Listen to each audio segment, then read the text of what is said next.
নমস্কার বন্ধুরা, আমি মোনালিসা। এখন সকাল 10টা বাজে।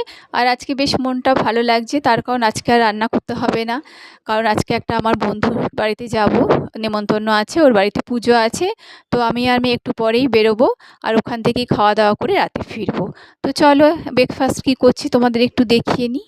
আর এই দেখো, চা বানিয়ে নিয়েছি, আর এই যে চিনিকাঠি নিয়েছি। চিনিকাঠি পাওয়া এখানে কিন্তু ভাগ্যের ব্যাপার। একটা বাঙালি দোকান আছে, সেই দাদার দোকান থেকে এটা এনেছি।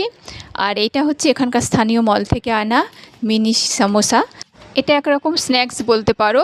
আমরা কিন্তু বাংলায় এরকম খাইনি কখনো, এখানেই প্রথম এটা খেলাম।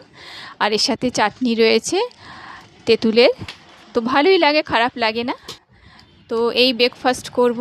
এ দেখো তোমাদের ভেঙে দেখাচ্ছি, ভেতরে একটু শুকনো শুকনো পুর থাকে, নোনতা নোনতা। এ দেখো আমরা বেরিয়ে পড়েছি, অটোতে করে যাচ্ছি। এই 20-25 মিনিট সময় লাগবে। তো ভালোই লাগছে। তো আজকের ভিডিওটা এখানেই শেষ করছি। তোমরা সবাই খুব ভালো থেকো। টাটা।